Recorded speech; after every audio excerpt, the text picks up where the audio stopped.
This is an examination with 400 participants in attendance. The test rules are straightforward. Within the designated time limit, using any means necessary, reduce the number of participants to 200, and you will successfully pass the assessment and earn your lighthouse qualification. Yet our protagonist remains fast asleep in the center of the testing ground. This story emerged during the early days of the Dark Age, when the world was silent and pitch black. Then God declared, "Let there be light," and so illumination spread throughout the darkness. Golden radiance pierced through the shadows, transforming into time and space, and giving birth to life itself. When the beings created by light possessed tremendous vitality, the 6 most brilliant among them proclaimed themselves the luminous ones and became leaders of all creatures. However, they fought amongst themselves, bringing endless chaos to the world. Eventually, darkness could no longer tolerate the arrogance of light, so darkness conceived a guardian of order to punish the luminous beings. His name was Phantominum. He was born from darkness, becoming the guardian of order and the most powerful existence. All luminous ones who fell before him were transformed into gems and sealed away. After Phantominum sealed all the luminous ones, darkness commanded him to bring the gems back. However, Phantominum did not comply, for he had already lost his sanity to the brilliance of the gems. He made the shining gems part of his own body and declared himself the King of Gems. Thus the King of Gems ruled over all creatures, and those beings who submitted to him out of fear called him the Luminous One. After a very long time passed, a new Luminous One was born. You are the only existence capable of opposing the King of Gems. You are my only hope, Urek Mazino. You must make this world shine forever. Several years later, Mazino entered the tower in search of Phantominum. Suddenly, a magical rabbit appeared before him. "Congratulations on opening the door and entering this place. You have earned the qualification to climb this tower." The rabbit before him was named Hedon, the administrator of the tower's first floor, and also the tower's guardian. "Do you know if Phantominum is somewhere in here? I don't know what you're referring to, but the top of the tower can fulfill all your wishes." Upon hearing this, Mazino decided to attempt climbing the tower. With a wave of Hedon's magic wand, a spatial portal materialized behind him. This place welcomes anyone who wishes to challenge it. "Welcome to the Tower of God, Urek Mazino." The scene shifts to the tower's testing floor. This is where participants' qualifications for climbing are evaluated, known as the Hellish Examination of Ascension. The cube floating in the air and continuously broadcasting is the testing floor's examiner. Our protagonist Mazino has been asleep ever since being transported here. The testing rules are simple. There are currently 400 people here. Begin killing each other until only 200 remain. The surviving 200 will qualify for the next round of testing. If the number doesn't reduce to the specified count within the time limit, everyone will lose their climbing qualification. The test officially begins. Kill everyone around you. A white-hatted man carrying a long sword runs across the grassland. Suddenly, another candidate bursts from the deep grass to attack him. The white-hatted man narrowly dodges, while running and calling for help. At that moment, a sword light flashes through the air, directly piercing the attacking candidate, and instantly killing him. A green-haired woman, Roroba Evelyn, approaches the white-hatted man. "Thank you so much for saving me, but why would you rescue me at this stage?" "Don't mention it. It's for my upcoming examination. I want to eliminate as many strong opponents as possible in this testing round. So you saved me simply because I'm weak? Isn't that obvious? Don't tell me you're actually strong. If you want to survive, keep up with me." Meanwhile, elsewhere, a 6-eyed and 6-armed creature is battling multiple candidates. Evelyn immediately targets him as her next objective, leaping behind him for a sneak attack, driving her long sword directly into his back. As the blade continues to penetrate, the opponent gradually loses his life force and collapses to the ground. The white-hatted man behind her watches this scene in amazement, silently deciding he must stick close to this powerful ally. Just then, Evelyn becomes extremely alert. A pink-haired woman stands on a distant rock, completely unconcerned about being discovered. Isn't that person afraid of being ambushed standing so high up? Of course not, because that woman is Princess Jihad. This is unfortunate. Why are there so many monsters here? The white-hatted man laments. She's indeed as beautiful as the rumor suggests, like no mortal woman. However, this comment infuriates Evelyn nearby. I acknowledge her strength, but that doesn't mean I acknowledge her beauty. When it comes to beauty, I've never lost to anyone. The white-hatted man behind her can only tearfully agree, yes, her beauty doesn't compare to even half of yours. At this moment, the pink-haired princess begins wielding her long sword. Evelyn quickly pulls the white-hatted man down with her. The pink-haired princess directly hurls her long sword forward. The sword moves as if conscious, continuously attacking the marked candidates below in the grass. With just a single strike, she eliminates everyone in that area. The remaining candidates on the field now number only 252. Do you still think that woman is attractive now? You're absolutely right. Now she gives me a feeling of being completely untouchable. Hearing this, Evelyn once again raises her finger to poke the white-hatted man. I was wrong. I won't say such things anymore, okay? At this time, the pink-haired princess notices something below. Our protagonist Mazino is still fast asleep here. 3 candidates are quietly approaching nearby. What's wrong with this guy? How dare he lie here sleeping during such a life or death examination? Though I've heard there are all kinds of people in the tower, I never expected to encounter someone this bizarre. Just as they prepare to attack, Mazino suddenly rolls over and directly kicks the two nearest people with his feet, sending them flying high into the air. Then he smoothly stands up. I was finally getting some good sleep. Why did you have to disturb me? The remaining candidate is now terrified. He turns to flee, but Mazino won't let anyone who disturbed his sleep get away. He immediately knocks the person unconscious. Just as Mazino wants to continue sleeping, the broadcast sounds again from the sky. 201 remain. Just eliminate one more person and this game will end. 10 minutes remaining. At this moment, the pink-haired princess jumps down from the rock. Mazino initially thought she was also coming to disturb his sleep, but unexpectedly, she points her long sword at the candidate Mazino had just knocked out. I'm only here to end this person's life. Have you forgotten the examination rules? Just as she's about to strike, Mazino extends his hand to stop her. Why should I follow such boring rules? I prefer to act according to my own will. Hearing this, the pink-haired princess becomes angry, directly pointing her long sword at him. If you plan to continue participating in examinations so carelessly, then I'll personally end you myself. At this moment, Mazino becomes attracted to the princess's beauty, involuntarily blushing. Actually, I'm still single. This further enrages the princess. Are you taking this examination seriously at all? Mazino quickly tries to dissuade her. Why must we kill him? I have a better target. He then points at the white cube in the sky, saying, wouldn't eliminating him work just as well? Hearing this, the princess finds it unbelievable. Are you joking? That's the Tower of God's examination supervisor. Mazino ignores the princess's words and shouts toward the sky. Hey, white cube guy, do you also count among the 400 people? The examination supervisor is shocked to hear this. Mazino continues shouting loudly, White cube, come down here. I want to catch you and complete this test. You're not scared, are you? Get down here now. At this point, the supervisor reveals a smile. It seems a madman has entered the tower. The next second, a beam of light emanates from the white cube. The supervisor actually appears before Mazino. This commotion immediately draws the attention of all candidates. Though I don't know where you come from, you're definitely an ignorant country bumpkin. Do you know who you're talking to? I'm the testing floor's examination supervisor. Mazino is quite impatient at this moment. What are you acting so proud for? You're just nobody. Just moments ago, our protagonist Mazino angered the examination supervisor. The supervisor roars in fury, intense sound waves emanating from around his body. The princess behind him quickly covers her ears with both hands, worthy of being the testing supervisor. Just this alone renders me immobile. The supervisor places his hand on Mazino's shoulder. Are you insane?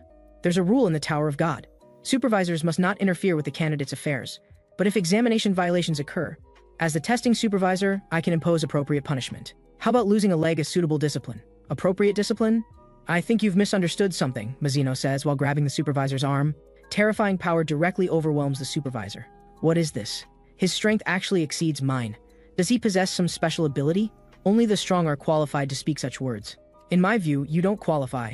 You brat who hasn't even touched divine water. Just as the supervisor is about to rage, the broadcast sounds again from the sky. Currently only 200 candidates remain in the examination. This test has concluded. It appears someone has already eliminated the final person. The pink-haired princess breathes a sigh of relief. Thank goodness it's over. If that guy had really fought with the testing supervisor, who knows what terrible things might have happened. The supervisor brushes off Mazino's palm and turns to leave. Kid, you're very lucky. Be grateful to that innocent person who died for your sake. This tower is filled with monsters beyond your imagination. Don't be too arrogant. The supervisor then approaches the princess and bows apologetically. I'm very sorry. My behavior just now was too discourteous. Please forgive me, princess. Behind them, Mazino continues taunting. What a pity. Just give me a few seconds and I could have defeated him. These words anger the supervisor once more. Blue energy suddenly surges around his body. Mazino is surprised by this sight. He has never witnessed such power before. Just as both sides are ready for confrontation, a man approaches from the distance. Danton, that's enough. Chief Supervisor, why have you come? The newcomer is indeed the Chief Supervisor, Danton's superior. You're stronger than him. Want to fight with me? However, the Chief Supervisor ignores Mazino and turns to leave immediately. The test is ended. Don't waste time here. We still have much work to do. Supervisor Danton immediately bows in acknowledgement and promptly announces the test's conclusion. Those who survived will proceed to the next round of testing. As Danton departs, he deliberately turns to address Mazino. Next time, you won't be so fortunate. We'll see about that. The broadcast sounds once more. All candidates prepare yourselves. Transportation to the next testing ground will commence shortly. After speaking, everyone transforms into beams of light and vanishes. In the chief office of the testing floor's floating fortress, Supervisor Danton is apologizing for his earlier behavior. I'm very sorry. I shouldn't have been provoked by a candidate. Just because the floor administrator isn't currently present, you don't take me seriously? These words immediately terrify Supervisor Danton. Absolutely not. I had no intention of disrespecting you whatsoever. I hope so. Such incidents must never happen again. However, if you're provoked by candidates again, you must completely crush that candidate. Hearing this, Supervisor Danton pauses momentarily, then immediately responds, "Yes, I will give him absolutely no opportunity." He then departs muttering, "Damn it, what exactly does he want me to do? But that candidate, given any chance, I will definitely crush him completely." At this moment, the Chief Supervisor examines Mazino's file with great puzzlement. Where exactly does this guy come from? There are no records about him whatsoever. The scene shifts to the second examination venue, where all candidates have gathered, including the turbaned man who was foaming at the mouth earlier. He's suddenly bumped by someone behind him, and immediately turns around angrily, "Which blind fool bumped into me? Sorry, there are just too many people here." However, when the turbaned man sees the person's appearance clearly, he immediately becomes respectful. "Boss, this way." At this moment, a black shadow appears in the sky. "Welcome, all candidates. First, congratulations on passing the first round of testing. I am Giselle, the supervisor for this test.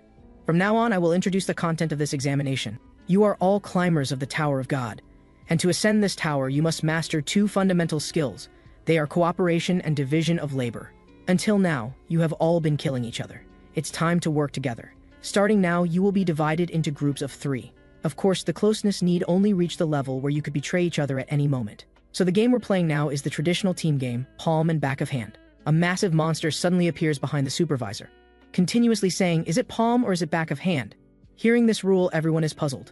At this moment, somewhere within the tower, a blond man sits on a rock, silently observing below, then aims and hurls a light orb in his hand, directly killing the man below. At this time, the chief supervisor suddenly appears here. "Isn't your killing method a bit too lazy? You're here. So, how is this batch of new candidates?" The chief supervisor looks down at everyone below and says flatly, "Nothing particularly special. This is a game testing teamwork, hosted by the beautiful supervisor Giselle, and the game is called Palm and Back of Hand." Hearing this name, everyone looks confused, completely unsure how to play this game. Only the turbaned man knows the gameplay. "You boring people, didn't any of you play this game as children?" Mazino immediately inquires. "You know the game rules?" "Of course, it's very simple. You just choose between palm or back of hand. Then people who make the same choice form a team. In other words, as long as we choose the same hand position, we'll be on the same team." "Brother, are you planning to show palm or back of hand?" After hearing the rules, Mazino immediately changes his attitude. "Why should I tell you?"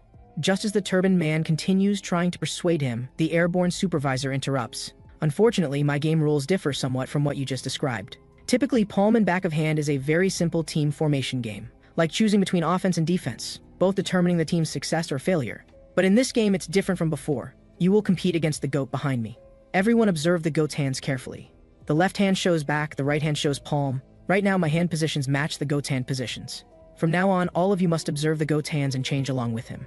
If you can synchronize the same movements when the command ends, you succeed, otherwise you fail. As they say, seeing is believing. Let's begin the first round now. The sudden start catches the turbaned man off guard. "I still haven't understood completely." The goat's mouth begins to move, even if afraid. "Let's have a round of palm or back of hand. Even if trembling, let's have a round of palm or back of hand." As the goat's hands flip continuously, the speed increases, and the people below can barely keep up with his rhythm. "Too fast, I can't see clearly at all." Soon the goat stops his movements. "You can't keep up with just this? How pathetic." Currently, only 24 people on the field succeeded in following along. Among them is our protagonist Mazino. "Brother, you're amazing." As expected, Princess Jihad also succeeded. The successful 24 people gain the right to choose teammates. You may select one person from those who failed in the competition against the goat and play palm and back of hand with them. Now begin choosing teammates. First come, first served. Evelyn immediately raises her hand to indicate she wants to choose a teammate. The white-hatted man nearby thinks she will choose him, but watching Evelyn slowly move away from him, toward a blue-haired man in the distance, the white-hatted man finally faces reality. "I was being presumptuous. How could she possibly team up with someone like me?" Now, you two will continue the game according to instructions, with Evelyn taking the goat's role, and the blue-haired man following Evelyn's hand movements. As the game begins again, Evelyn sings the chant, "Even if afraid, let's have a round of palm or back of hand. Even if trembling, let's have a round of palm or back of hand." If they pass the test, they will officially become a team, but if they fail, Evelyn's hands are flipping rapidly, while the man across from her cannot keep up with the rhythm at all. At the final moment, both parties' hands are in completely opposite positions. Seeing this failed result, the man becomes angry. "You were going too fast just now. I'm disappointed. I originally thought you could be useful, but I didn't expect you couldn't even pass such a simple game. I don't want to be on the same team as such an incompetent person." The airborne supervisor silently watches all this. People from the 10 great families are truly realistic. The next second, the goat's large hand reaches for the blue-haired man, and lifts him high up. Failures will be offered as sacrifices to the goat. Hearing that he will become a sacrifice, the blue-haired man is terrified. But no matter how he struggles, he cannot escape being devoured. As you can see, if the selected person fails, they become sacrifices to the goat. Conversely, if they succeed, they can choose whether to become teammates with the selected person or offer that person to the goat. By forming 3-person teams through this process, you succeed, but those who fail to form teams within the time limit will be eliminated. Evelyn immediately understands the true rules of this game. It appears to be a team formation game, but it's actually a process of demonstrating individual strength. If you win in the first round against the goat, you have the opportunity to eliminate people you want to get rid of. Now let's continue choosing teammates. The next second, those who won the first round all begin selecting their preferred teammates. Mazino looks toward the turbaned man beside him. Let's play the game. Didn't you say you wanted to team up with me before? Why are you scared now? The turbaned man now has no confidence and doesn't dare agree immediately. At this time, the airborne supervisor provides additional assistance, by the way. Any candidate who refuses a challenge will be directly offered as a sacrifice to the goat. The turbaned man now has no way out. What should I do? I can't keep up with this guy's speed at all. At this moment, Mazino speaks. As a man, you should look forward. Fear won't solve any problems. After saying this, their game begins. Even if afraid, let's have a round of palm or back of hand. Even if trembling, let's have a round of palm or back of hand. The game quickly ends, but what the turbaned man didn't expect is that both parties' hands never moved at all, still maintaining their positions from the game's start. This means the turbaned man successfully passed the game, and now it's his turn to choose whether to team up with Mazino or offer him to the goat. Why did you do this? Don't you know your approach puts your life in the other party's hands? Yes, I know. I just thought you might trust me. Since you trust me, I trust you too. Isn't that the foundation of team cooperation? Just as the goat's large hand is about to grab Mazino, the turbaned man is moved by Mazino's words and quickly shouts to stop. Don't eat my brother, we are a team. The next second, the goat retracts his hand. The turbaned man bows apologetically to Mazino. Brother, I apologize for my earlier rudeness. Outside, I'm just a nobody, but I'm very fortunate to have the opportunity to enter this tower. I will never forget your trust in me. From now on, I will never betray you. Got it. No need to be so emotional. You look much older than me. Soon the first game concludes. Unfortunately, only 7 people successfully formed teams. From now on, only each team's representative can participate in the game. Now begins the second game. The goat sings the chant again. Even if afraid, let's have a round of palm or back of hand. Even if trembling, let's have a round of palm or back of hand. With the chant, the goat's hands flip continuously. Just as everyone watches the goat's hands intently, the goat actually makes a feint. His hands are about to flip but return to their previous position at the last moment. Finally, both hands display the back position. At this moment, Mazino's hands are both palm up. The turbaned man beside him exclaims excitedly, Brother, you were deceived by that goat. Don't make such a fuss. I lost on purpose. Look around. I'm certain many people like me intentionally lost. This leaves the turbaned man puzzled. How could anyone intentionally lose? Why would they do that? Because if you succeed this time, you'll be forced to participate in a game, which only brings trouble. They want to avoid unnecessary conflict, and I share the same thinking. Normal people wouldn't challenge these formidable individuals, but this world has no shortage of various madmen. The pink-haired princess approaches. Play this game with me. The atmosphere immediately becomes awkward. Princess Jihad is indeed a madman. So you want to eliminate me? If that's the case, I advise you to give up. No, I'm here to team up with you. Of course, you'll have to defeat me first. This scene immediately draws the attention of surrounding people. Everyone finds it unbelievable that Princess Jihad would actually plan to team up with an unknown person. The turbaned man behind them says happily, Brother, such a great opportunity. You must agree. However, unexpectedly, Mazino refuses. I'm very sorry, but I already have someone in mind. The rejected princess decides to force the issue and directly initiates the game. What a stubborn woman. If this continues, you'll become a sacrifice. That's not your concern. If you don't want to die, you'd better concentrate. The game then begins. Even if afraid, let's have a round of palm or back of hand. Even if trembling, let's have a round of palm or back of hand. Both parties' hands rotate at high speed. The moment the chant stops, both people's hands also stop, left hand palm, right hand back. Both parties' hand positions are identical. The turbaned man beside them exclaims excitedly, We won! As I expected, you're truly strong. Now it's Mazino's turn to make a choice. He says calmly, I refuse to team up with you. This statement immediately shocks everyone. No one can believe that Princess Jihad would be eliminated in the second round of testing. The goat begins to move, its massive hand reaching for the princess. The nearby supervisor becomes extremely anxious and tries to intervene. But it's already too late. The princess is swallowed by the goat in one gulp. Everyone finds it unbelievable that Princess Jihad was eliminated so simply. This is serious trouble. Who would believe that Princess Jihad was eliminated in just the second examination? And she was eaten by a goat, no less. Now in everyone's eyes, Mazino is a complete madman. The turbaned man beside him says angrily, Brother, What exactly are you thinking? Wouldn't choosing Princess Jihad be good? Who exactly do you want to team up with? At this moment, Mazino looks toward the white-hatted man. I want to team up with that kid. What? You mean that guy who doesn't even dare make eye contact with people? That coward? Why? The turbaned man is very confused about this. He and I, when we first arrived here, have a similar scent. A faint smell of seawater. The turbaned man becomes even more confused. This is your reason for giving up teaming with Princess Jihad? I completely cannot understand your thought process. By the way, what exactly is this Jihad thing you keep mentioning? This statement once again shocks the turbaned man. This guy actually knows nothing at all. He quickly whispers to explain. It turns out that Jihad is the king of this Tower of God.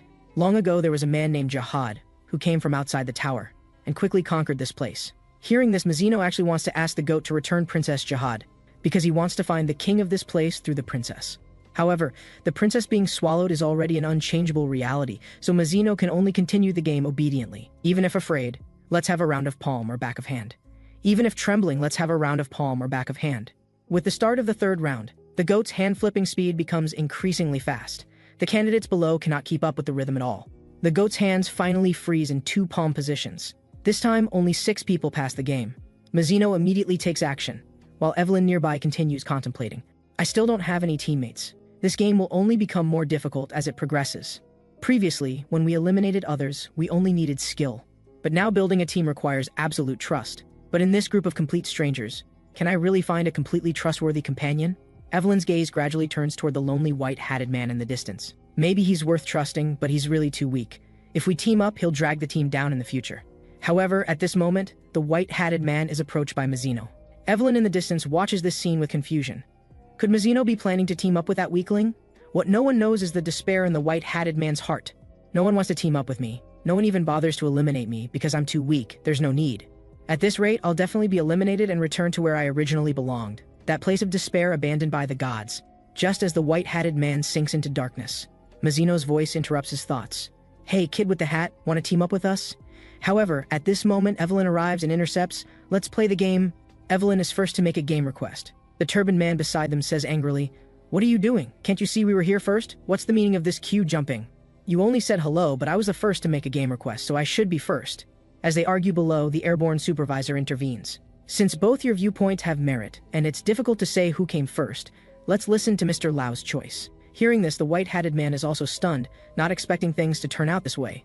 Faced with a choice between 2 people, the white-hatted man chooses Evelyn, who had saved him, without hesitation. Miss Evelyn, I want to team up with you. I will keep my hands completely still. I trust you, Miss Evelyn. Mazino nearby finally realizes, so you two already knew each other. But why didn't you choose him before? However, faced with the white-hatted man's sincerity, Evelyn becomes angry instead. What do you mean by this? Are you planning to give up, or are you intending to lose on purpose and eliminate me along with you? Of course not. Without you, I couldn't form a team either. I really want to be with you. I just happened to fall for you. Evelyn, I like you. The sudden confession makes Evelyn extremely awkward. Mazino nearby feels like a third wheel, and quickly leaves with the turbaned man. How unlucky. I got fed a stomach full of romance out of nowhere. Evelyn's attitude suddenly changes. I come from one of the 10 great families. When considering marriage, I face many difficulties. Do you have the courage to face these challenges? Suddenly bringing up marriage leaves the white-hatted man at a loss. Evelyn also raises both hands, and the two face each other motionlessly. Evelyn smiles and says, I think I'm starting to like you a little too. Mazino, who has walked away, is quite speechless. In the end, I was the only one wasting time. At this moment, a voice calls out, Would you like to choose to team up with me? A long-haired man approaches and directly makes a game request to Mazino. My name is Neo. I may not be as excellent as you, but I am very strong. Unfortunately, while I acknowledge your decent abilities, I don't quite trust you yet. You're absolutely right. I'm not exactly a trustworthy partner, but at least I won't get in your way. None of you are my targets. This guy makes me dizzy just being near him, but he and that white-haired boy both give off the same faint scent of seawater. Then let us begin the game. Now you've piqued my curiosity. Soon the allotted time expires, and the game ends. A total of 10 teams successfully form 3-person squads. These individuals will advance to the next examination. It's been a pleasure spending this brief time with you all. At this moment, Mazino notices something wrong. There are only 9 teams present, yet the examiner just announced 10 teams advancing, so where did the other team go? At this moment, inside the goat's belly, Princess Jihad stands coldly amidst the blood and flesh. The death match has concluded. The remaining 3 candidates are automatically grouped into a team and enter the next round of testing. Our princess is truly terrifying. Princess, are you alright? Fortunately, I arranged this revival match in advance. You didn't change the rules at the last moment because of me, did you? Of course not. I only said they would be eaten by the goat. I never said they would be directly eliminated. This rule design is quite interesting. In the next test, I will definitely reclaim this humiliation. I will never forgive that bastard. At this time, the broadcast in the examiner waiting room announces that the second test has concluded, with a total of 30 candidates advancing. Please have the next test examiners go receive the candidates and prepare for the upcoming assessment. Danton examiner selects the crown game from the game list. The upcoming game should be quite interesting. Everyone prepare to depart. Let's go welcome our next batch of contestants. A massive floating ship docks beside the Sky City. All advancing candidates wait at the entrance with the elevator. Turban Guy becomes excited as soon as he arrives. This place is absolutely amazing. Just then, a group of people approaches on small aircraft. The people standing on them are all examiners from this floor. Greetings, candidates. I am Rahab, the chief examiner for this test. I am pleased that you have successfully passed the first 2 rounds of testing. From now on, you will travel through this floating ship to various areas of the test floor to complete your examinations, until you pass the final assessment at the floating ship's destination and become true climbers. You will gain endless wealth and power in the future, as well as the great journey toward approaching truth. So use your own strength to earn all of this. Everyone then begins collecting tickets to board the floating ship. These tickets will be checked every day at noon. Please keep them safe. At this moment, Mazino notices there's a strange guy who has infiltrated the back of the group. Soon, everyone arrives inside the floating ship. Everyone is attracted by the luxurious decorations inside. At this time, Danton examiner walks out with other examiners. Welcome aboard the cruise ship, everyone. Before the next test arrives, you will undergo direct training on this cruise ship. During direct training, you will train according to your assigned positions. Each position will have short-term evaluations, all conducted by corresponding examiners. Those ranking high in short-term evaluations will receive generous rewards, while those who don't make the rankings regardless of their other test scores will be disqualified. So even after passing the main exam, you can still be eliminated. Mazino beside him is completely confused, wondering what positions are. Neo immediately steps forward to explain. Positions refer to the roles each person assumes within a team. They originate from the roles once held by the great pioneers who climbed the tower. For example, scouts monitor enemy movements on the front lines and disrupt the battlefield. Lightbearers stay in the rear, controlling the overall situation and commanding the team. Spearbearers cooperate with lightbearers and can eliminate enemies from long distances. Wave controllers can manipulate divine water to fight and suppress enemies. They are the battlefield dominators. And hunter who act independently, capable of hunting and capturing enemies anywhere. There are many other positions, but these 5 are the mainstream ones. Now I will introduce the other examiners to you. They will become mentors for your various positions. First is your canine mentor, Baskerville. He is a wave controller. Then there's the glasses-wearing fellow beside him, Poudre. He is a light-bearer. Next is your previous examiner, Giselle. She is a scout. And our beautiful mentor, Heidi. She is a spear-bearer. Finally, there's me, a hunter. The booming voice echoes continuously throughout the hall. Everyone below silently complains. Why introduce yourself so loudly? Are you afraid we don't recognize you? I have already assigned you to various positions based on your qualifications. From now on, you must follow your respective mentors for today's schedule. Mazino immediately looks up to find his assignment. He discovers he's been assigned to the hunter category. Turban Guy is assigned as a spear bearer. The long-haired Neo is a wave controller. This works out perfectly. A team should have multiple positions. Let's all work hard separately. We'll meet again after we've completed our training. The scene shifts to the hunter direct training room. Instructor Danton stands in the center of the room and speaks. I won't waste words. You need to know that hunter is the pinnacle of all positions. This also means you are the strongest among all candidates. Therefore, there is no place for the weak here. I will never tolerate anyone bearing the hunter title while being weak. So today we will hold an entrance test. Anyone who fails will be directly thrown off this cruise ship. Let us begin then.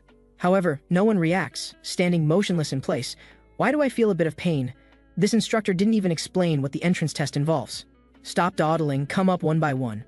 At this time, blonde guy beside them plans to go first. Sorry, I always like to be first in everything. As blonde guy removes his shirt, instructor Danton points to the harness hanging nearby and says, put that on and walk over. When he picks up the blue harness nearby, it actually moves on its own, fastening around blonde guy's waist. This leaves him completely puzzled. What's happening here? Walking feels strange. Under instructor Danton's urging, both sides grab each other's harnesses, standing in a rather embarrassing position. The crowd in the distance watches this scene in shock. I really don't want to do this kind of thing with that guy. As instructor Danton announces the start, his feet immediately exert force. Then he lifts blonde guy directly, slamming him heavily to the ground. Like this, when your back touches the divine water on the ground, you lose. Then he turns to shout at everyone, who's next? Just when he thinks no one dares to come forward, Mazino raises his hand, indicating he wants to try. However, instructor Danton acts as if he didn't hear and speaks. Seems everyone is scared. How about this? I'll give the first 3 people to step forward another chance. Immediately, many people step forward, indicating they're willing to try. Looks like my opportunity has been postponed again. At this moment, in the engine room inside the cruise ship, The three-person revival team successfully infiltrates here. Their mission is to steal the ship tickets from candidates on the cruise ship, thereby replacing them to continue this examination. The three then set off separately to find their targets. Princess Jahad's target is the protagonist Mazino. No matter what, I must steal his ship ticket before tonight ends. The scene returns to the Hunter Direct training room. Everyone is quickly defeated by Instructor Danton.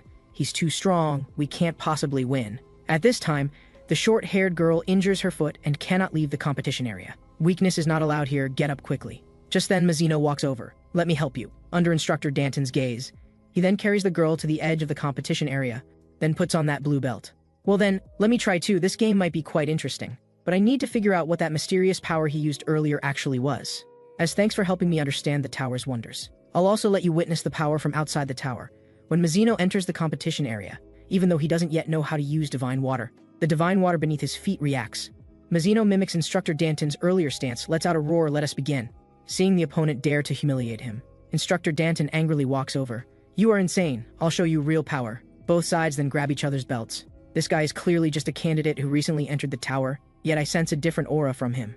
Given your build, you really make me somewhat expectant. I hope you won't disappoint me. As the match officially begins, both sides simultaneously exert force. Just then, Mazino's right foot exerts force. Instructor Danton's entire body instantly loses balance. He's directly thrown into the divine water. This scene immediately shocks everyone. Instructor Danton lies on the ground with wide eyes, unable to believe he actually lost. Then slowly stands up. That doesn't count, I slipped myself, because I felt if I used too much force, it would endanger your life, so I lost balance and fell. However, everyone behind clearly saw everything. As an instructor, you're actually cheating, have you no shame?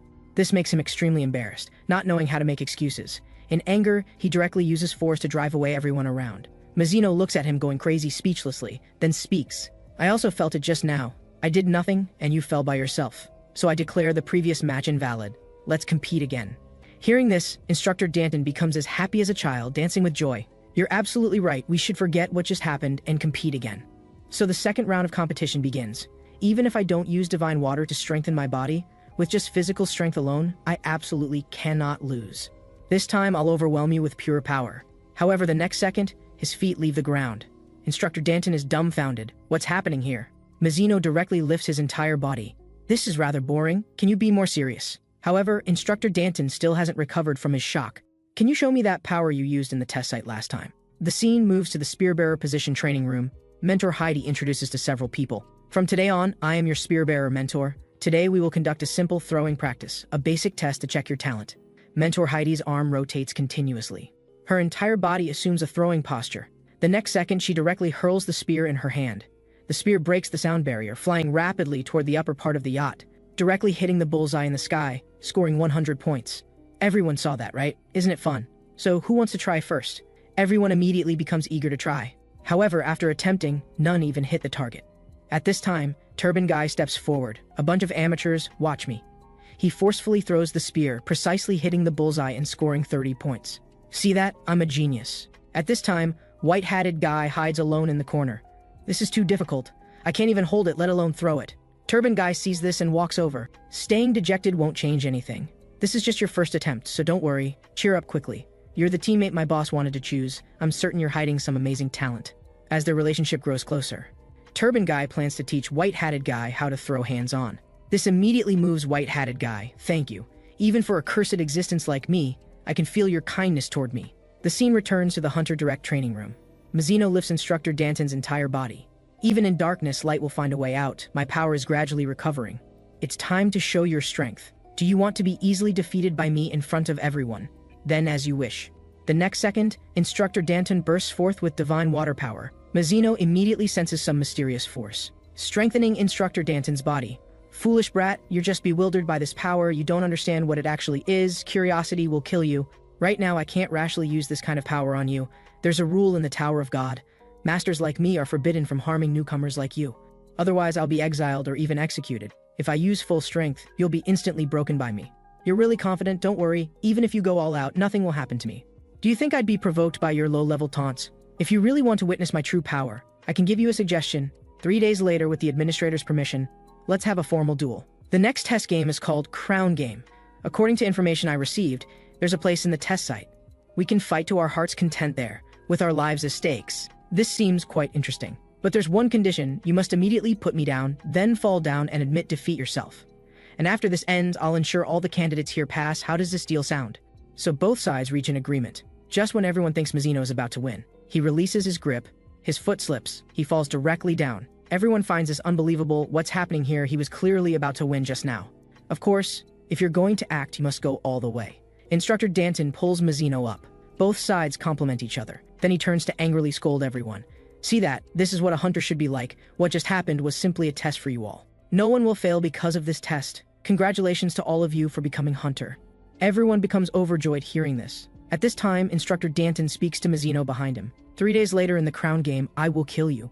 Then dismisses everyone. Although you're not my type, I still have to thank you.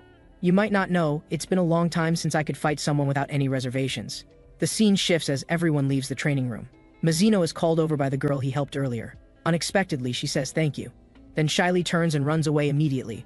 This leaves him completely bewildered. He instantly blushes. Could my spring be about to begin? However, what she's thinking is, this guy is definitely a perpetual bachelor, and he looks very naive and easy to deceive. Most importantly, he's also strong. I've decided you'll be the designated driver for this exam. In an unnoticed corner, Princess Jihad has been watching all of this. Urek Mazino, tonight I will definitely steal your ship ticket. Just as Princess Jihad plans to secretly head to Mazino's room, she's called out by someone behind her. Alert, she immediately turns around planning to attack the other person. Unexpectedly, it's the blue-haired man who survived together inside the goat's body. So it's you, what do you want with me? I want to form an alliance with the princess. Her team happens to have my target as well. If you accept me, I promise I'll be loyal to you until this test ends. However, unexpectedly, the princess firmly refuses. You're not qualified enough to become my companion. At this moment, Turban Guy and White-Hatted Guy are shopping extensively on the cruise ship. This place is amazing. Just showing the ship ticket lets you freely take food. They happen to run into Mazino. Looks like you two have become quite close. After conversation, the three decide to return to the room together for dinner. In a nearby corner, a pair of eyes stares intently at them. The scene moves to the room. The three begin toasting and drinking heartily. This tastes absolutely delicious. Just then, Evelyn directly pushes the door open and enters. You soda addicts, don't corrupt my teammate. Don't you know these things are bad for your health if you drink too much? When you said you were going to the next room earlier, I thought you were acting strange. I didn't expect you to actually be mingling with these bad people. I'm very disappointed in you, and everyone here is our enemy. They're enemies, understand? Now repeat after me. These bastards are our enemies. White-hatted guy beside her lowers his head and repeatedly apologizes. By the way, Miss Evelyn, how was your scout direct training? However, unexpectedly, Evelyn directly grabs a bottle of drink and gulps it down. Mazino and Turban Guy immediately admire Evelyn's boldness. At this moment, blue-haired guy stands at the door, secretly observing inside. I just need to steal a ship ticket from one of them. Even if the princess is unwilling, she'll be forced to team up with me. Evelyn becomes furious just thinking about what happened at scout training camp. That bastard forced me to do what I hate most. White-hatted guy becomes extremely angry hearing this.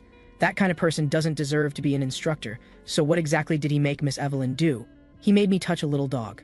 White-hatted guy immediately thinks he misheard. Just a little dog? When he learned about my family affiliation, he thought I had the talent to communicate with animals, but I really hate contact with animals. That detestable instructor, don't let me see him again. Give me another carbonated drink. I don't hate all animals, actually I like cute animals. I just don't like touching them, because once I touch them, they break apart. At this time, Mazino speaks toward the door. Come in first, don't just stand there eavesdropping. Tell me how your direct training went. Turns out Neo has been standing at the door eavesdropping. You still noticed me after all. He then walks in. I feel my test went pretty well, and I even learned this. Speaking, he condenses a massive divine water from his palm. This scene shocks everyone. Isn't this the ability Instructor Danton used? Neo, you're amazing, you learned it so quickly. Evelyn is very puzzled. How can an ordinary person who just entered the tower learn to use divine water in just one day? This guy definitely has problems. The dinner soon ends. After Mazino sees everyone off, he immediately turns to ask Neo what divine water actually is. After kicking the room door shut, he quickly runs over like a good student waiting for answers. Divine water is the sacred substance that fills this tower. It allows us to breathe, eat, and sleep. In short, divine water can gather at a certain point and have different uses depending on different situations. There are currently two methods to gather divine water. One is to draw out the divine water flowing within your own body. The other is to condense it from the surrounding environment. What I'm using now is the first method. To control environmental divine water, even those with exceptional talent need long-term practice. So how can I draw it out from within my body? It's simple. You just need to imagine its existence. Imagine there's a sphere in front of you, then create a gap between your body and the sphere, connect them with a small tube, then let the divine water within your body flow through the tube. Fill the sphere completely. After understanding, Mazino closes his eyes and begins trying. However, while filling with divine water, the sphere explodes. When he opens his eyes, he finds nothing in front of him. Haha, it doesn't work after all. This is normal, not many people are geniuses like me. However, Mazino did sense something just now, but why didn't anything happen? However, he doesn't know that at this moment below the cruise ship, a brilliant light envelops the entire cruise ship. Instructor Danton is immediately awakened. A large amount of divine water appears below the cruise ship, and it's still increasing. Instructor Danton can't bother changing clothes and rushes to the deck. He's shocked by the scene before him. The cruise ship is surrounded by divine water. What's happening here? While Mazino is still trying continuously in his room, the continuously expanding divine water finally impacts the cruise ship. The entire cruise ship rocks continuously. Warning, warning, due to abnormal weather conditions on our route, we will change the cruise ship's direction. Please prepare for impact, all passengers. What's happening outside? Let's go out and see. On deck, Instructor Danton is still inquiring about the divine water's source. I don't know either. It seems to have appeared out of nowhere. We need to quickly find a way to stop all this. Otherwise, this cruise ship is finished. Damn it, what is this divine water? I've never seen divine water emit this kind of light. Just then, some faint sounds seemed to come from the center of the light.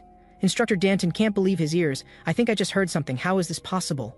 On the other side, in the corridor, white-hatted guy is being targeted.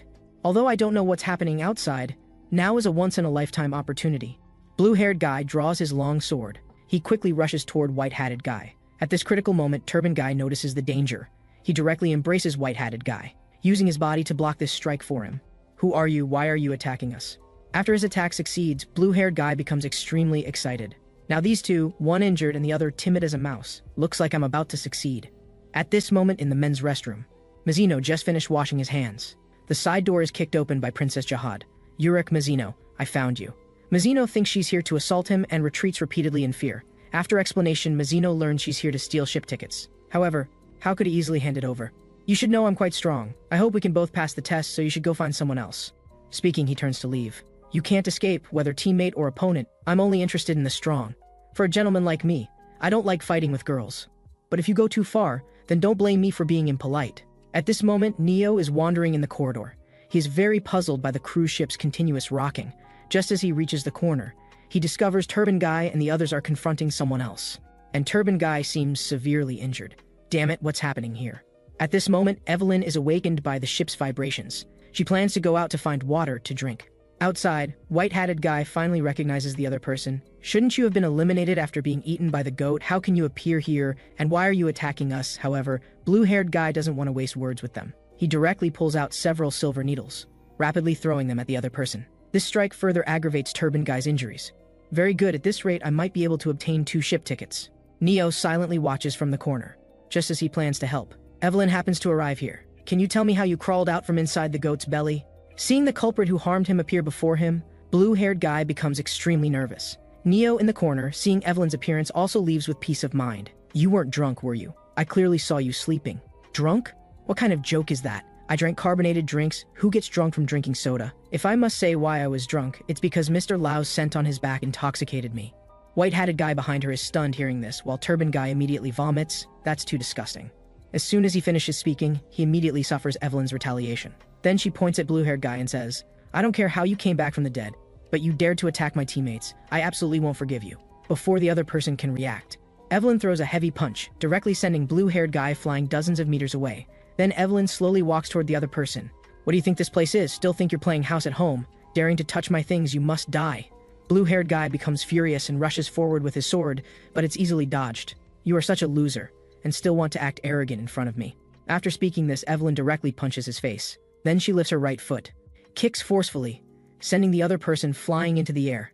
Immediately after, her fists strike like meteors toward the other person's chest continuously. Blue-haired guy is beaten black and blue under this continuous assault. Finally sits on the ground covered in blood, seemingly having lost all vitality. This scene leaves the two behind stunned. Almost forgot, this woman is from one of the 10 great families. Just then, the cruise ship's broadcast sounds. Attention all passengers, prepare your ship tickets. Staff will begin checking tickets in 10 minutes. A white ghost-like staff member appears on the cruise ship, continuously saying, please show your ship ticket. If you can't produce a ship ticket, I will eat you. At this moment in the men's restroom, Princess Jihad is attacking Mazino with full force, but he easily dodges. Just then, the princess sees her chance. Strikes with her sword, Mazino bends down to avoid it.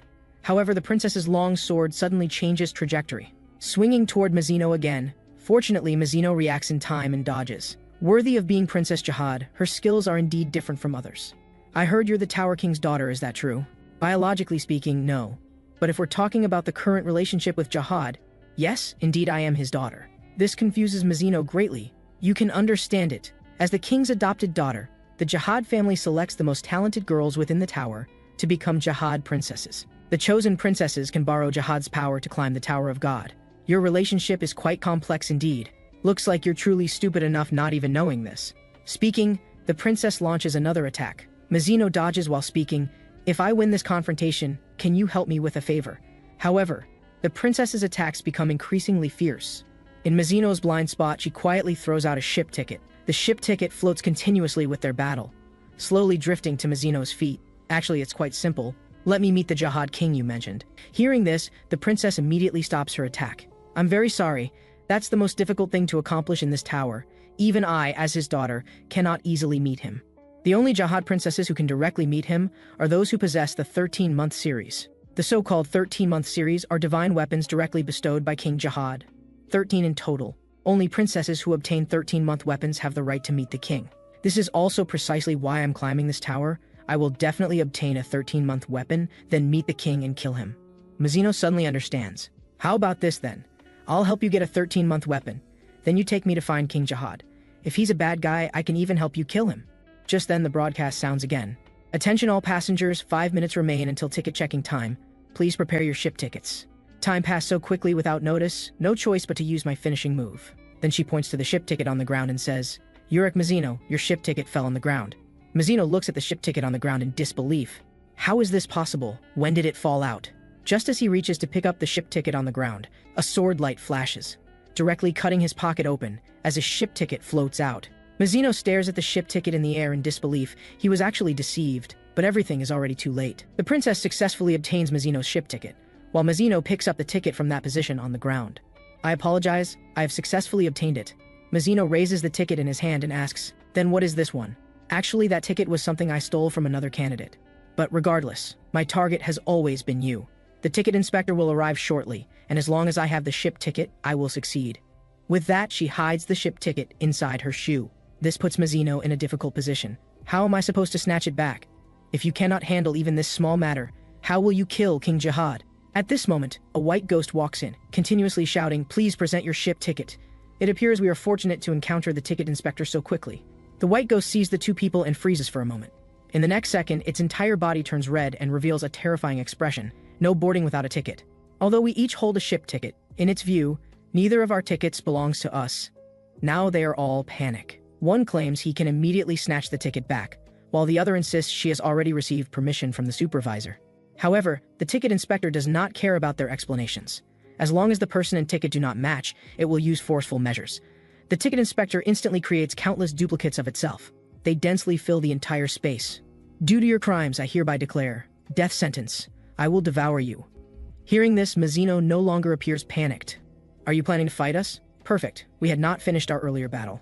At this moment on the cruise ship's deck, chaos has erupted. Massive divine water moves like a living creature behind the cruise ship, seemingly pursuing our vessel. In the distance, a figure continuously approaches. It is the Chief Test Administrator Rahab. What has occurred during my absence? Who has created such massive divine water? At this moment, in another corner of the Tower of God, the blonde man suddenly roars toward the sky. Where is that little bastard escaped to? The black sphere beside him emits a voice. "I told you repeatedly to ensure his death. Now we have trouble. If he makes contact with candidates related to the Devourer of Light, we will be in serious difficulty. Do not speak such ominous words. No matter where he goes, I can track him through the scent of blood. Then I will completely annihilate him." Just moments ago, when Chief Test Administrator Rahab returned from his duties outside, he suddenly discovered massive amounts of divine water appearing beneath the cruise ship. He immediately inquired about Danton's current situation. However, Instructor Danton knew nothing, only that the divine water had appeared suddenly. Gazing at the enormous divine water below, the Chief Test Administrator immediately fell into confusion. He then commanded Danton to evacuate immediately. He would handle this situation. After speaking, Rahab's aura instantly changed. He condensed numerous black energy spheres and bombarded them downward. He immediately scattered the golden divine water below. Instructor Danton on the cruise ship became extremely excited upon witnessing this scene. As expected of the Chief Administrator, he resolved the situation with a single move. The golden divine water below slowly dissipates. However, Rahab above remains puzzled. What exactly is this? How could such massive divine water appear without cause? And right now, in the men's room of the cruise ship, the enraged ghost has become completely frenzied. Those without tickets will receive punishment. Death sentence execution begins now. In the next second, the ghost strikes the ground with a powerful punch. Fortunately, Mazino and the princess avoid this attack in time. Then the princess closes her eyes, seemingly chanting something. I, a pitiful and hollow person, navigate through the waves. Please pour the river water into the vessel. In the downstream waters, the creature dwelling in the sixth lake. Come forth, my water spirit. Blue divine water immediately appears around the princess, continuously swirling. Mazino appears shocked upon witnessing this scene. I did not expect this woman to possess such mystical power. The princess thrusts toward the ghost. She instantly pierces through it. Then she turns toward Mazino, seemingly declaring her strength.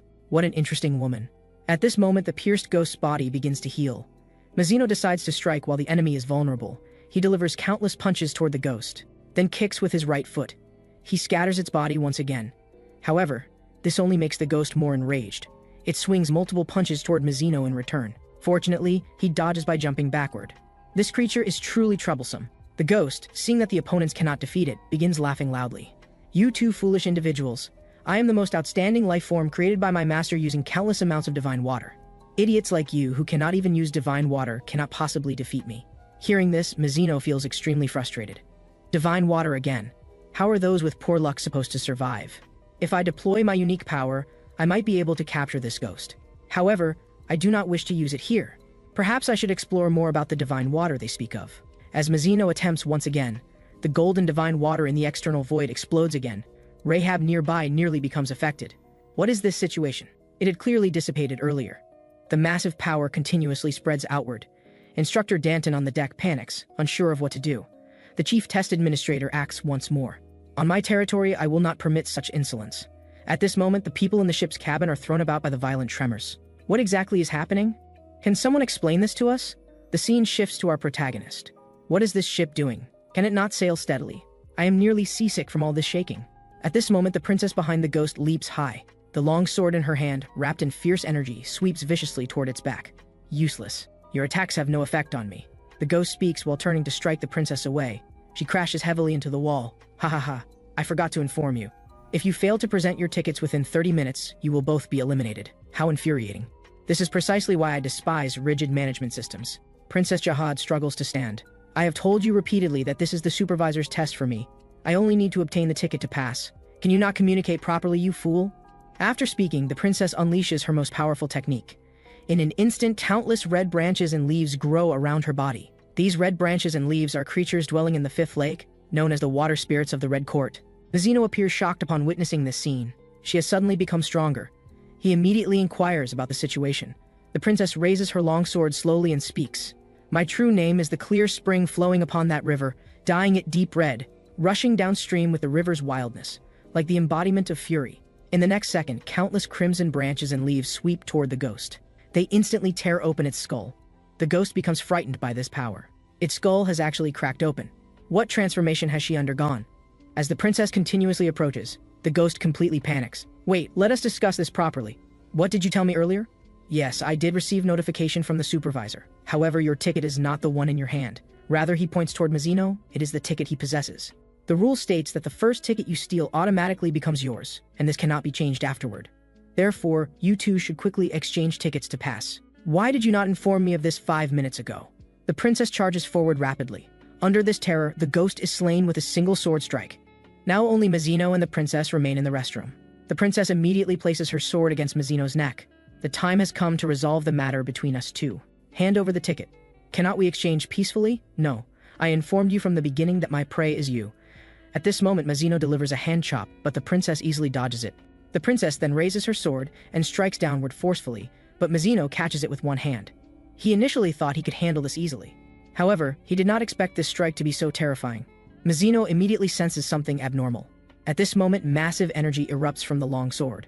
Why are all of you so skilled at using divine water's power? If this is truly the case, does this mean only I cannot use it?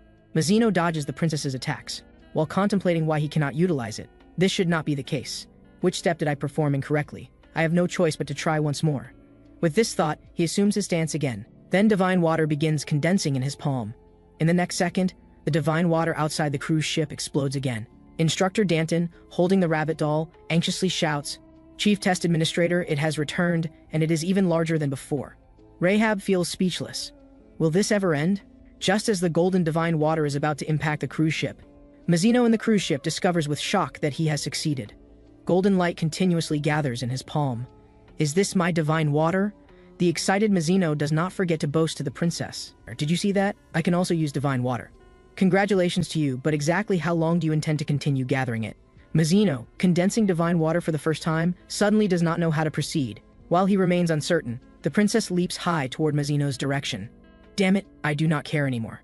Mazino grips the divine water tightly, just as both attacks are about to collide. Rahab discovers that golden divine water is actually flowing from the cruise ship. I have finally found you. He immediately condenses an extra-large black energy sphere. Instructor Danton in the distance appears worried. Chief Test Administrator, will this strike not sink the entire cruise ship? As Rahab waves his hand, the black energy sphere directly breaks through the ship's hull, attacking the two individuals inside. Mazino and the princess immediately observe this. They immediately redirect their attacks toward the incoming dark sphere. As both forces continuously collide, at the cost of sustaining minor injuries, they finally manage to stop this dark sphere. Mazino angrily shouts toward the person outside the ship. What are you doing? Are you trying to kill us? The Chief Test Administrator coldly speaks to those below. Was the source of the divine water just now you? Candidate Urek Mazino. You are the one who has thrown my cruise ship into chaos, are you not? These words leave Mazino completely confused. Why do you not come down so we can discuss this properly? I apologize, but I cannot do that, because we are not on the same level. These words leave both Mazino and the princess bewildered. Do you know what that man is talking about? In any case, if you wish to pass the test smoothly, please properly follow the rules here. At this moment, Mazino considers how to trick this man into coming down. Just then, the golden divine water behind Rahab explodes again. Massive amounts of divine water surge in this direction. Mazino inside the ship appears shocked upon witnessing this scene. He finally understands where the divine water he condensed earlier has gone. The golden divine water crashes into the cruise ship. This instantly causes the entire cruise ship to experience violent tremors. Mazino at this moment feels extremely anxious, because he completely cannot control the golden divine water outside. Rahab above, observing his condition, feels speechless. He raises his hand and activates dark spheres. Massive amounts of black divine water immediately appear behind him. The two forces continuously collide. The golden divine water slowly becomes consumed by darkness. Witnessing the scene before him inevitably reminds Mazino of those devourers of light that consume illumination. Why does he possess the same power as those devourers of light? If they have even the slightest connection, I will show no mercy. Soon all the golden divine water becomes completely devoured. Regardless of how outstanding your talent may be, if you fail to learn to control it, it becomes meaningless. Very well, time is running short. You two still do not have tickets, do you? Will you choose to pass together or be eliminated together? Hearing this, the princess finally decides to retrieve the ticket hidden in her shoe.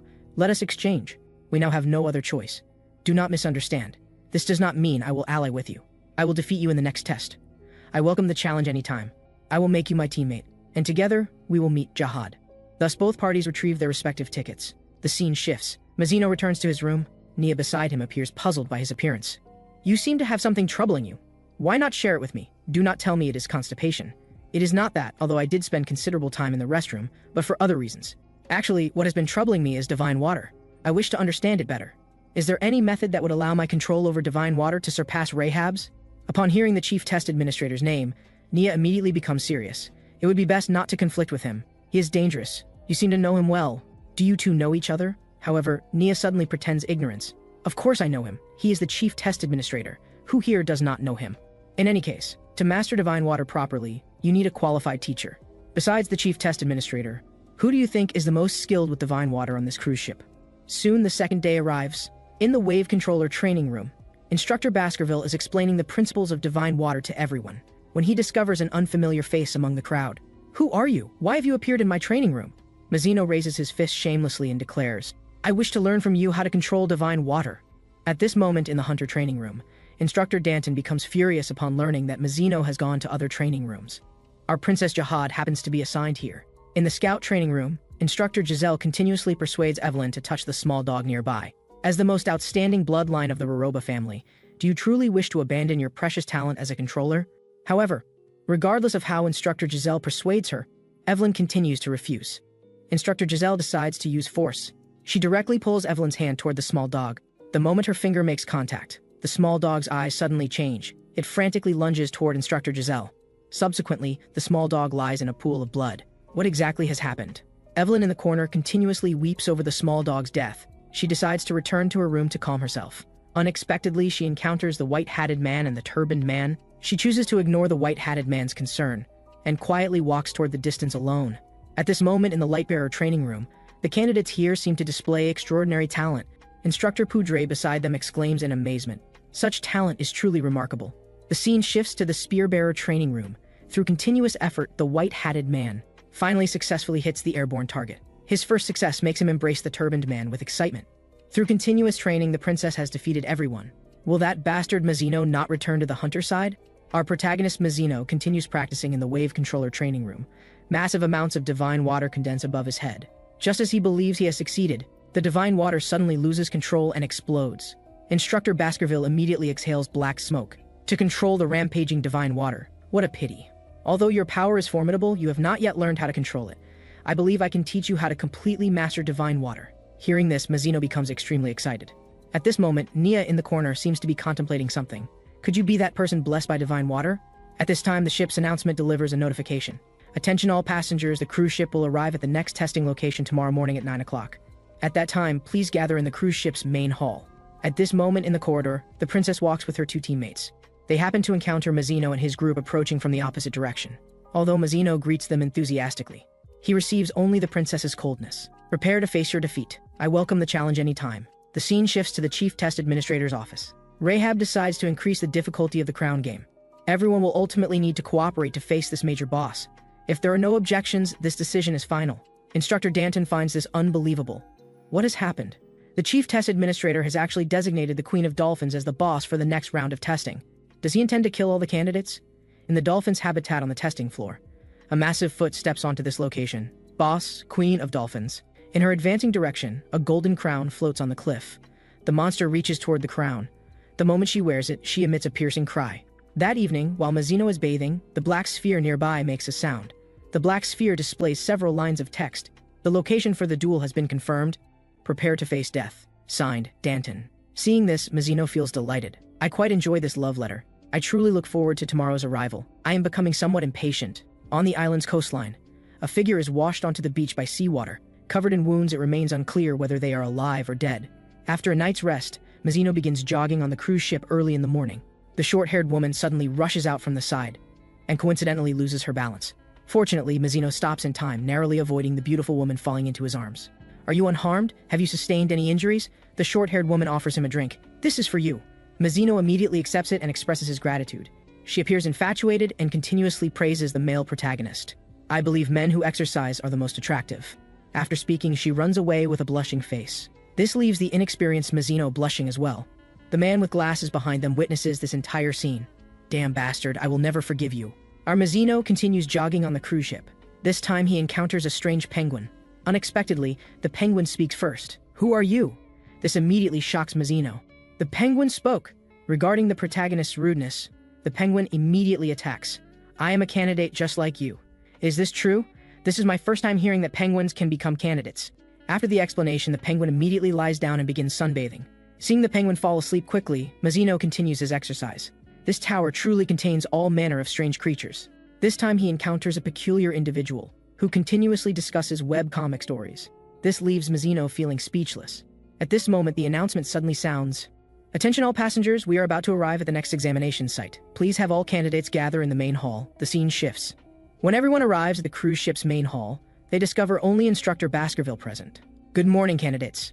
I am Test Administrator Baskerville, responsible for this examination. After everyone disembarks, you will form groups in the lower area to participate in the game. This game is called the Crown Game. Hearing about this game, Nia appears shocked. In the past, when King Jihad and the leaders of the 10 great families climbed the tower, they engaged in an extended game to determine the crown's ownership. Ultimately, whoever possessed the crown achieved victory. Detailed game rules will be explained after reaching the examination site. Everyone then proceeds to disembark the aircraft. The confrontation between Mazino and Instructor Danton is about to begin. The scene shifts. Everyone arrives at the game's entrance. This location features a towering cliff. Below the cliff, numerous adorable dolphins play in the area. Welcome to the Crown Game testing site. This is Area 7 of the testing facility. This serves as the dolphins' habitat.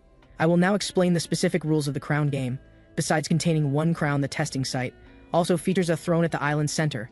From this moment forward, you must locate the crown within the area. Wear it and sit upon the throne, then timing begins. If other teams steal the crown or throne during this period, timing immediately ceases. After the game concludes, the 5 teams with the longest times advance to the next round of testing. Teams with identical times will advance together. However, the team that ultimately possesses both crown and throne will achieve final victory, regardless of time duration, and will pass the assessment. The competition duration is 9 hours, concluding at 7 o'clock in the evening. If you have additional questions, experience them firsthand. At this moment in the ship's cabin, other instructors discuss this game. Generally, crown games occur indoors, yet this time they selected this island. I sense there must be problems. The chief test administrator would not release the Queen of Dolphins as well, would he? Instructor Heidi nearby smiles. How could that be possible? That creature definitely cannot approach the examination site. As long as the Queen of Dolphins' territory remains undisturbed, she generally shows no interest in candidates. I consistently find the chief test administrator strange. By the way, where has Danton gone? At this moment, Instructor Poudre uses the lighthouse to locate the crown's position. It is located where the Queen of Dolphins resides.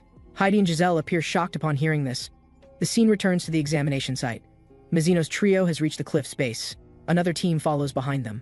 While the turbaned man enthusiastically approaches to greet them, the overhead announcement sounds. The game officially begins. You may engage in mutual combat. Before the turbaned man can react to these words, an arrow shoots toward him. At this critical moment, a large hand blocks his path. Mazino directly catches the incoming arrow firmly. The perpetrator is immediately controlled by Nia. I do not wish to witness bloodshed at this moment, so leave before I become angry. In the next second, the opposing 3 individuals flee in terror. From this moment forward, all others will become enemies. Fortunately, only that team was nearby. At this moment on Evelyn's side, the white-hatted man suggests first locating the crown, then immediately sitting on the throne. The longer we remain seated, the more advantageous it becomes for us. This is not what I desire. If we can obtain the crown first, we should choose to hide. Then at the final moment, we sit upon the throne. This way we can achieve ultimate victory and eliminate all other participants. Watching these 2 fantasize about their bright future, the white-haired old man nearby becomes captivated. These 2 children are truly adorable. At this moment, Evelyn speaks seriously. Although the idea sounds excellent, there exists one fatal problem. Our team lacks a light bearer entirely. Without any intelligence, we cannot secure the crown first. Observing these 2 individuals continuously changing expressions, the white-haired old man suddenly suggests, why do we not track another team that possesses a light bearer? Excellent light bearers will certainly locate the crown first. Then at that moment, we will seize it, after which we will follow Evelyn's plan. This suggestion immediately makes both individuals admire the white-haired old man greatly. However, there exists one problem. How can we avoid detection by the light bearer? Leave this to me. Using observers allows us to conceal our movements. As long as we maintain sufficient distance and track the opponents through observers, we will encounter no problems. All 3 individuals feel satisfied with this plan. They depart to search for targets. Soon, with the observer's assistance, they discover a team led by a light bearer. That person can actually use 3 lighthouses simultaneously. He appears to be a formidable individual. Quickly pursue them. They're searching for the crown. The white-hatted man stands in the distance, ready to provide support at any moment. However, after several minutes of tracking, they suddenly stop. After discussing something unknown, that light bearer suddenly walks alone in another direction. Faced with their separation into 2 groups, Evelyn also decides to pursue separately. As Evelyn continuously tracks from behind, they gradually enter a dark cave. Evelyn increasingly senses something is wrong. Could this be a trap? This is terrible. He has discovered us. I detected someone tracking us from the beginning. This location is not where the crown resides. Rather, it serves as your burial ground, Roroba Evelyn. At this moment, a massive beast silently appears behind Evelyn. When she turns to look at that light bearer again, he has already disappeared. Despicable individual. This must be this monster's lair. This situation has become dire. She immediately contacts her distant companions. Please help me. The scene shifts to the protagonist's group. The turbaned man suggests waiting at the throne first. This immediately receives Nia's agreement. As soon as someone approaches with the crown, we will directly seize it. However, Mazino has his own matters to handle at this moment. I apologize, but I have an appointment with someone. May I leave for a moment? This appointment requires only 10 seconds. At a certain corner of the island, Instructor Danton already waits there. However, his actions have been discovered by the chief test administrator. Why have you appeared in that location? A massive monster suddenly emerges from the lake behind them. Even I don't recognize this creature, but just looking at it, I can feel that I'm no match for it at all. So Evelyn immediately turns around, trying to escape. However, the creature's tentacles are faster. They directly wrap around Evelyn, then drag her into the lake water. No matter how she struggles, it's all in vain, sinking deeper and deeper into the lake, and in the deepest part of the examination grounds. Instructor Danton sits quietly here, waiting for our protagonist. Well, what a coincidence. Are you waiting for me here? I didn't think you'd really come. I originally thought you were just bragging, and would run away scared once you reached the examination grounds. How could I miss such an interesting date? You little brat, it seems you still don't know the gap between ordinary candidates and masters. You know nothing about power. Soon I'll make you kneel on the ground and beg for mercy, just like I told you before. Under normal circumstances, I'm not allowed to fight you, but there are always exceptions. First, open the menu in the window. There's an option to challenge a ranker. It's designed for crazy people like you, though I'm still hesitating whether to press it or not. Before Danton can finish speaking, Mazino has already clicked confirm. This makes Danton furious. Can't you let me finish talking before pressing it? A voice comes from the black orb. You have successfully submitted a duel request. Please tell me who you want to duel. Mazino says Danton's name without hesitation. So it's that fool. The next second, a strange hurricane suddenly whips up around them. Mazino sees a shocking scene. A massive creature suddenly appears before them. It suddenly speaks, "Are you the one who initiated the duel? I see, so you're someone from outside the tower. With confirmation from both parties, I permit this duel to begin now. In this duel, whatever happens, you bear the responsibility yourselves." After saying this, it prepares to leave. However, at this moment, Mazino suddenly calls out to it. "Can I ask you a question? If I wanted to fight you, what should I do?" This immediately shocks the other party. Such a thing doesn't need approval. The tower's administrator won't avoid any challenge. If you want to challenge the tower's rules, you're welcome anytime. With that, it leaves. All right, now it's just the two of us. How about it? Can we start now? Faced with Mazino's provocation, Danton slightly lifts his right foot. He stomps heavily on the ground, instantly shattering the rocks beneath his feet into countless pieces. But the power isn't finished yet. The next second, the terrifying force directly cracks all the surrounding ground. Mazino gets blasted into the air by this power. In the blink of an eye, Danton appears right in front of him. He firmly grabs hold of him, then flips Mazino around before Mazino can react. Danton forcefully hurls him out. He crashes directly into the ground. Is this revenge for the previous training? Now let me show you my true strength. With that, he charges toward Mazino on the ground. Prepare to die. However, just as Danton's fist is about to hit Mazino, Mazino directly does a backflip trying to dodge. In the end, he only takes a small portion of the attack's power. Under this terrifying punch wind, Mazino retreats more than 10 meters before finally stopping steadily. The purpose of this battle is to defeat him using newly learned power without using the shining power. This is the greatest gain from coming to this Tower of God. During the few days of training on the cruise ship, Mazino received guidance from the dog-headed mentor. "I've never seen a candidate as powerful as you. You're very special. But like all newcomers, you can't control your own power well. Most divine water manipulation methods involve guiding divine water into a space created by the user. Your divine water is a bit different. Your divine water doesn't need to rely on space and can naturally take form, then destroy the surroundings before just disappearing like that. Honestly, that's not divine water manipulation. That's more like a divine water disaster. That sounds so cool. I'm not praising you. In my view, you currently can't control your water disaster. There's only one method now. Use your power to forcibly suppress it. Like this. Open your hands. Like a net, catch your runaway divine water. Hold it firmly in your palms. Then let's start training. I guess it'll take you at least several years to fully master it." Several years? I think 2 days will be enough. You can try and see.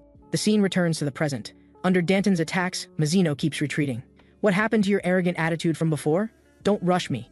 I'm preparing to show you the technique I just learned." With that, he closes his eyes. "Gather." The next second, a large amount of golden divine water condenses behind Danton. This scene reminds Danton of when the cruise ship encountered the divine water attack. I didn't expect that the culprit behind that accident was actually you. At this moment, Mazino is extremely excited. Watch carefully. This is the result of my training. With that, his hands become covered in golden divine water. And at this moment, behind Danton, that massive amount of divine water gets wrapped by a pair of golden giant hands. "I will conquer you." The next second, his hands clench tightly. Danton watches this scene in disbelief. He sees the massive amount of divine water gathering toward Mazino's direction. Come on, all of you come over. How is this possible? So much divine water actually all went in. He sees that massive amount of divine water condensing in Mazino's hands into a fist-sized sphere, as Mazino crushes it with both fists. The golden divine water power wraps around his fists. "Prepare to take this." Mazino throws a punch. A massive golden energy cannon blasts over. Danton gets scared by this energy and stands frozen in place. CCH, it went a bit off target. It turns out that because Mazino's control isn't yet proficient, that attack just now veered off to the stone wall beside them. What a pity. Next time it won't miss. At this moment, Danton has been scared silly, still standing there in a daze. How about it? Are you satisfied with my newly learned skill? Although it's not complete yet, I can still barely pull it off. I've been thinking about how to name this move, using 10 fingers like a big net to catch divine water. I've decided to call it the 10 Snake Fist. The chief examiner who has been observing them finds this name quite speechless. That's mixed language, this fool. At this moment, Danton panics. As a newcomer, how could you possibly control divine water? It's even impossible to learn this technique. Just who are you? Do you believe in light? And I am the light. Seeing this immense amount of divine water, Danton can hardly believe his own eyes. This is the first time I've encountered such a terrifying individual among the candidates. Urek Mazino begins to condense his divine water. Soon, large amounts of golden divine water appear around him once again. But this time, it's different from before. The golden divine water gathers in Urek Mazino's palm and transforms into blue. From now on, I must take him seriously. Come on, let's have a real battle. I will treat you as a true master. Why so serious all of a sudden? Are you starting to fear my strength? I hope you won't disappoint me. The golden divine water transforms into blue serpents. They continuously converge toward Urek Mazino's palm. The moment they collide at the center, Urek Mazino's technique is complete once again. He aims at Danton and fires a golden energy cannon. Unexpectedly, this attack still misses its target. The tremendous power explodes behind Danton. This strange guy may have great power, but his accuracy is terrible. It seems he hasn't fully mastered divine water yet. And right now, he's only using this power like throwing a ball. I can completely take advantage of his exhaustion period after his rage to launch my attack. At this moment, Urek Mazino's golden divine water begins to gather again. Be careful now. This time I won't miss. Danton thinks to himself, as long as I dodge this strike, I'll immediately counterattack and easily claim victory. As Urek Mazino completes his charge, another energy cannon fires toward him, and Danton runs straight toward the attack. The moment the attack arrives, he leans back and dodges it. Now's my chance. Divine water technique, divine speed. In the next second, Danton appears right in front of Urek Mazino. I will completely crush you with my power. Die! With a furious roar, Danton firmly grabs hold of Urek Mazino. His hands clasp together and are tightly closed. Haha, I've got you. Ah, what are you doing? Why are you suddenly hugging me? Do you like me that much? Danton's eyes widen in disbelief at what he sees. He clearly used his full strength, yet cannot shake his opponent in the slightest. I didn't use full power during training before, but this time, I clearly utilized divine water strength. Why? Why are you still completely unmoved? What is this? At this point, Urek Mazino has seen enough and grabs Danton's hands. He easily pries them apart. You seem to have some misunderstanding about me. When I don't use divine water, my strength becomes even greater. Danton is now too terrified to speak. This child's game ends here. He clenches his fist and delivers a heavy punch straight to Danton's head. I was completely wrong. This guy's divine water technique and his physical strength are both far superior to mine. Danton gets beaten like a punching bag by Urek Mazino, covered in wounds. However, what occupies Urek Mazino's attention is the chief examiner, who has been secretly observing from behind. You saw everything, didn't you? Our chief examiner is quite surprised to see Urek Mazino's gaze. Is he challenging me? Urek Mazino kicks Danton away with one foot. Finally, let me use divine water technique to end this battle. Urek Mazino begins condensing divine water again, preparing to use his 10-serpent fist. Danton discovers in shock that golden divine water behind him continuously manifests as serpents, all converging toward Urek Mazino. This time, you cannot escape. As the 10-serpent fist completes, a massive energy cannon fires directly at Danton. This time, it strikes him squarely. With Danton's terrified expression, Urek Mazino swiftly appears before him. You got one thing wrong from the very beginning. The battle just now was nothing but child's play. From the start of this confrontation, whether it's a candidate facing a master or masters fighting each other, it's all just children playing around. Adult combat would never be so trivial. A terrifying punch directly blasts a deep hole through the stone wall behind. Danton now lies quietly on the ground, completely losing his will to fight. Although he feels very unwilling, what can he do? Tell me, who exactly are you? How could an ordinary candidate defeat a master so easily? This violates the tower's rules. Do you know how much effort I put in to achieve what I have today? Yet now, I've been completely crushed by an ordinary candidate. How could I accept this? Damn it, damn it. I don't know why you think it's unfair, but the tower's rules have nothing to do with me, because I came from outside the tower. Hearing this, Danton is very surprised. You actually came from outside the tower? That means you're an irregular. Irregular? What's that? Urek Mazino is completely confused. So-called irregulars are tower climbers who came from outside the tower, like King Jihad and the 10 great families. Hearing this, Urek Mazino becomes extremely excited. Do you know what other people came from outside the tower? Have those people all left the Tower of God? Left? Are you joking? Outside the tower, there's only despair. As far as I know, Jihad and the 10 great families came into the tower to create a place without despair. So who would leave the tower to go to a world full of despair? These words shock Urek Mazino. Outside the tower, there's only despair? Who said such nonsense? If what you say is true, those guys should still be in the tower. Did they fail to find a way to escape the tower, or do they know how but don't want to leave? One thing is certain. The outside tower they speak of is somewhat different from the outside tower I know. Now I have even more reason to climb the tower no matter what and meet those guys. Collecting so much intelligence at once gives Urek Mazino a headache. If it weren't for that guy Fantaminum, I wouldn't have come to this strange Tower of God. At this moment, Danton is still thinking, is this guy really an irregular? If it's true, then that incredible power makes sense. Every time an irregular enters, they cause a bloodbath within the tower. Then Urek Mazino says to Danton, I have one more thing I want to ask you. Is there a place on this test floor that smells like salt? Danton is very surprised. How does this guy know about that?